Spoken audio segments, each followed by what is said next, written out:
Today I'd like to talk about position theory, or specifically the cage theory.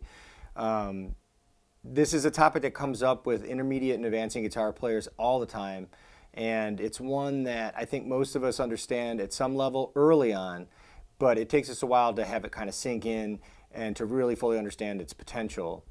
I'm guilty of that 100%. After I had been playing for a few years, people started to kind of mention about this idea of these positions. For a while, they were just called blues boxes. That's what people would talk about. And I'd say, yeah, I understand that, I get it. But I didn't really get what I could do with it. And I even thought of it kind of like as a gimmick. I kind of thought, oh, that's just like some way that someone's trying to explain it. But eventually I saw the light and I got the point. And it did take me even a little bit longer before I really started to study that way. But nonetheless, when it comes to standard tuning, this is a very, very effective way to master the fingerboard and to have a system to go to find answers and to understand essentially what's going on.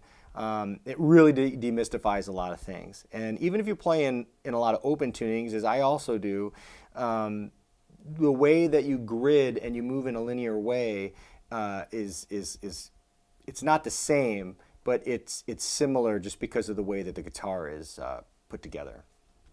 This is a big topic, so we're not going to be able to cover everything today, but we'll probably do a few of these lessons to try to just get the concepts rolled out in a more manageable way.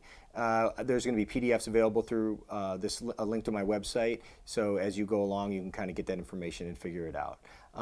Okay, so let's just talk basically about what we mean when we say caged. So when we say caged, we're talking about the 5 open chords in the first position: C, A, G, E, and D. And along with those shapes, as you move them up the neck, you've got not only the chord, but you also have scales and you have arpeggios and everything that goes along with that position. And that's just a way of sort of organizing. They don't have to all be major depending on where you start within a position, but this is just a way to kind of establish the theory, so to speak.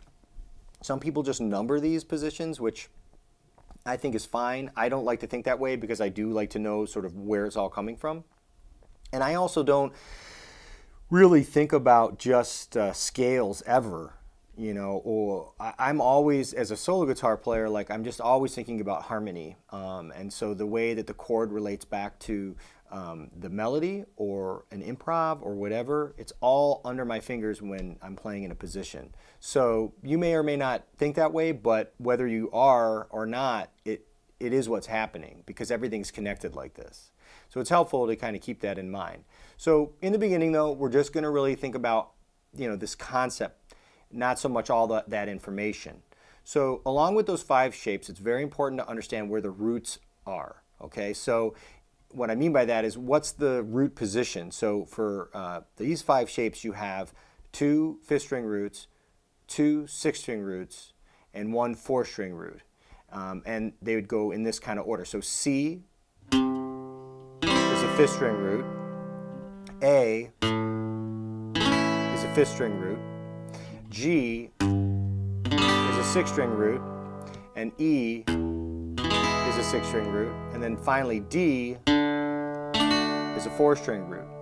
So if you were playing a major scale from those positions, that's where you would start. And that also helps you kind of understand because you're going to play full position. And what I mean by that is you're not just going to play like one part of the scale or one octave of the scale. You want to know all the information that's in that position at any given time. So the other thing that's important to understand about these is the sequence. So the way that these chords are going to be used in order up and down the neck, or I should say positions up and down the neck. And so if you start on C, the next one's going to be A, the next one's going to be G, the next one's going to be E, and the next one's going to be D. So it'd be C, again, A, G, E, and then D. And I wrote these down so I didn't get confused, so I might be looking down like that. But if you started on A, you'd go A, G, E, D, C. So then the next one, if you started on G, you'd go G, E, D, C, and then A. And the next one, if you start on E, it would go E, D, C, A, and G.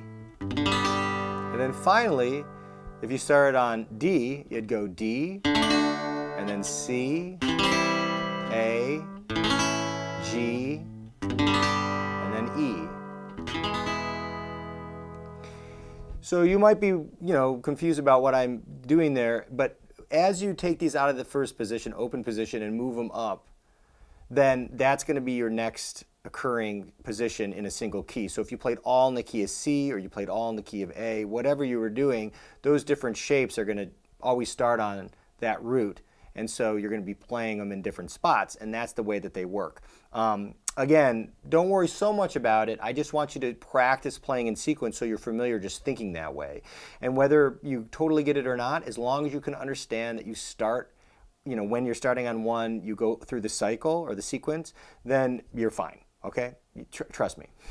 So that's really all I want you to do with this information right now. I have given you a sheet that has the open strings, and has the open scales that go with those the open chords with the scales, and then with the arpeggios. And as much of that information as you want to work on is up to you. I know that the first position, open position, when you're doing these kinds of things, when you take it out of that position, the fingerings change because you don't have the open strings anymore. So for that reason, a lot of guitar players, they never really focus on the first position, open position. There's a few reasons why I would recommend doing that, but the most obvious reason for me is that I finger pick, so I play a lot of open strings, I play a lot of open chords. I like to play in those keys. Even if I have to play in another key, I try to capo. People think of it as a crutch, whatever. I can play in any key if you want me to. It's just that to get effective, finger picking, those are kind of the best keys, C, A, G, E, and D.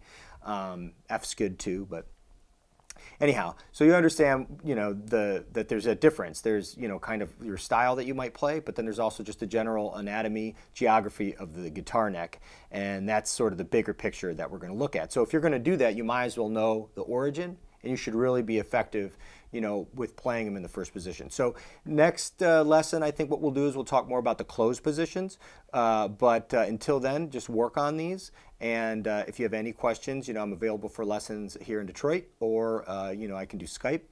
Just get in touch with me, and in the meantime, happy picking.